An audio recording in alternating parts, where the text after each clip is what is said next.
չի կարող ժողովրդից անկախ իշխել, որովհետև իշխանությունը պատկանում է պետությունն է նա, որ իշխանությունը պատկանում է ժողովրդին։ Եվ այս օրգանական կապերը իմիջիայլոց ասեմ, Հայաստանի առաքելական Սուրբ եկեղեցու հետ կապված է մենք տենց խնդրեմ ունենք։ Որովհետև ժողովական կառավարում ընդհանրապես չկա, եկեղեցին համայնքն է, հարգելի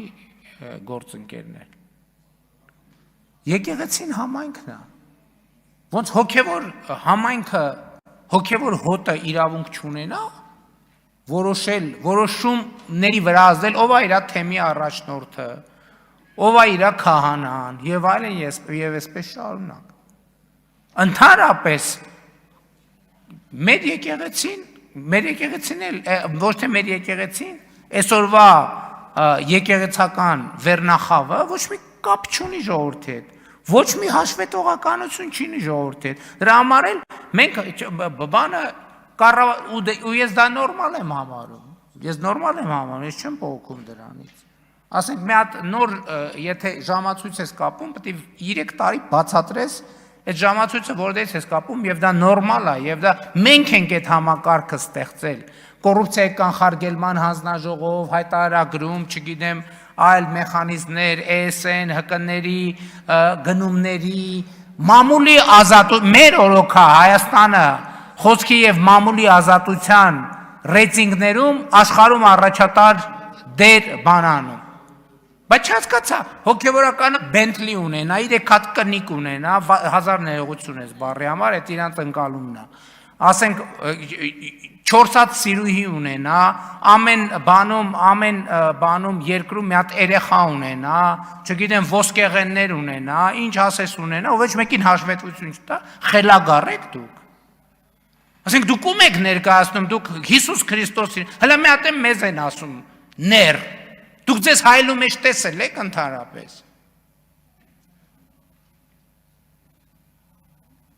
Եվ այս խնդիրները պետք է լուծվեն, հարգել։ Հայաստանը չի կարող զարգանալ առանց այս խնդիրների լուծման։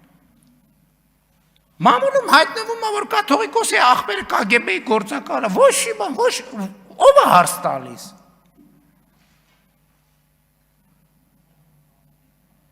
KGB-ի գործակալը ու հիմա բան նոր Նախճեվանի թեմի առաջնորդ է։ Ոչ մի բան, հա, ոչ հենց տենց էլ պետք է լինի։ Այս կներեք խելագարություն ասեն, ոնց կարա լինի։ Մի հատ էլ ասում են ոնց բանի կաթողիկոսի անձնական կյանքին խառնվում եք։ Ոնց կաթողիկոսը անձնական կյանք ունի։ Այսինքն վարչապետը անձնական կյանք չունի, չի կարա ունենա, բայց կաթողիկոսը անձնական կյանք ունենա։ Էսա կսկսեն բանի եպիսկոպոսների սեռական կողմնորոշման իրավունքը պաշտպանել։ Միջազգային բաներով, կոնվենցիաներով։ Բա հարցազրույց եղավ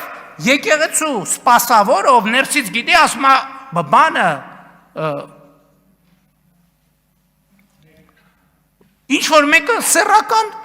կողմնորոշում ունի, ինձ հենց չի էլ հետաքրքրում ավանդական, ոչ ավանդական, որտեղ ինչ է նշանակում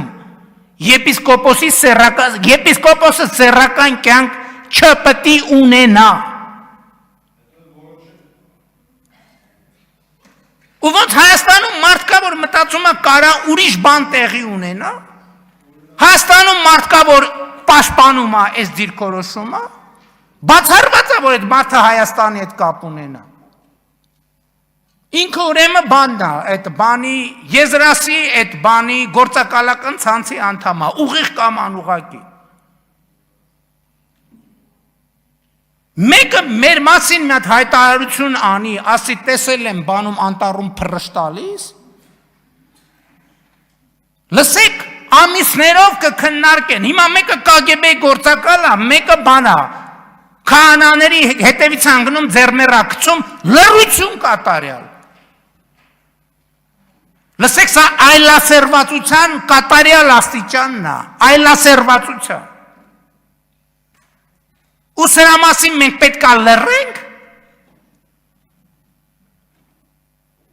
Կաթողիկոս կոչվածը Գարեգինը աղջիկ ունի, թե չունի։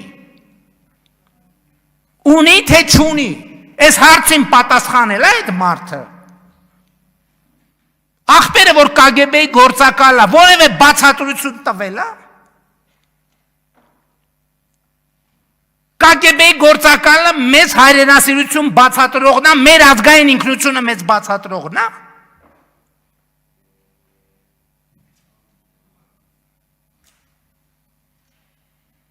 Ու մարդիկ տենց սովորական բան են անում, հա, տենց ապրում են իրանց համար, հա։